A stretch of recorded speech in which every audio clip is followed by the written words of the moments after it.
So this is the C Street House here in Washington, D.C. We're just behind the annex to the Library of Congress. We're a couple of blocks from the Capitol. We're just down the corner from one of the House office buildings where members of Congress who serve in the House of Representatives have their offices. It's a really swanky spot. Apparently, the C Street House has 12 bedrooms, 9 bathrooms, 5 living rooms, 4 dining rooms, 3 offices, and a kitchen. Now, despite that grandeur, people who live at C Street reportedly only pay about $950 a month in rent. People who live here have use, obviously, of their own private bedrooms, but also all of that quite swanky common space.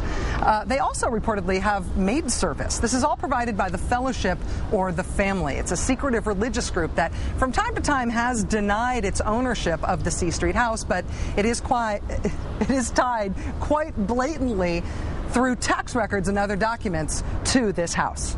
No one would really care about this organization providing subsidized rent for people to live in this swanky mansion on Capitol Hill if the people who were living in this swanky mansion on Capitol Hill weren't all members of Congress. All members of Congress live here, Democrats and Republicans, all conservatives, some of whom have lived at C Street at this quite blatantly very subsidized rate for many, many years. Now, as noted in complaints filed recently both with the IRS and with congressional ethics committees, getting subsidized rent is a problem for a member of Congress for a couple of reasons. First of all, it's income, and so it should probably be reported to the IRS as such. But second of all, it's an ethical violation for a member of Congress. There are rules about what kind of gifts can go to members of Congress, and that's both to avoid the appearance of a conflict of interest, member of Congress who might owe somebody to something other than the taxpayers.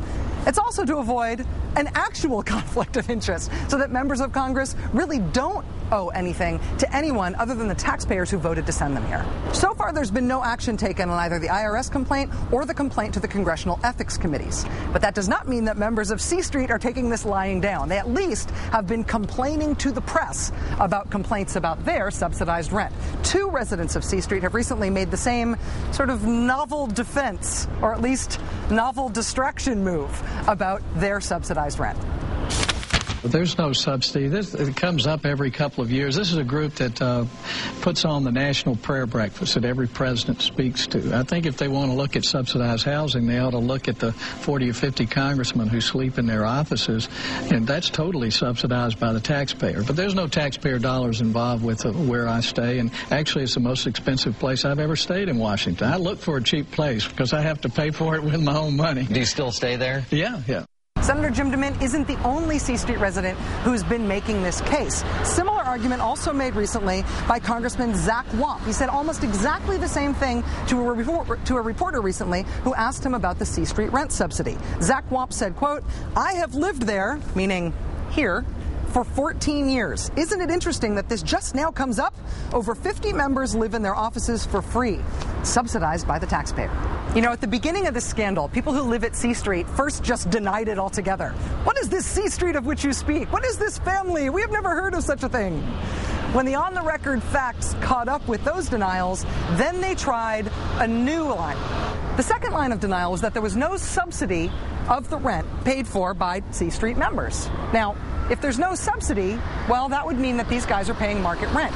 The problem with that line of denial is that it's very easily checkable. Anybody can go on Craigslist and find out what other people are paying to live in such Capitol Hill grandeur, and it's not $950 a month. Now that that line of defense has also fallen apart, there does seem to be a new party line defense by members of Congress who live at C Street. And their defense is, hey, our subsidy isn't the problem. The real scandalous subsidy is members of Congress who live in their offices. Now, it's not exactly clear how this line of defense works. Members of Congress do get their office rent paid for by taxpayers anyway.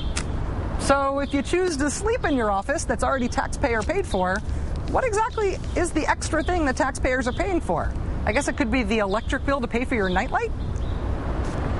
The broader point here is the most important one.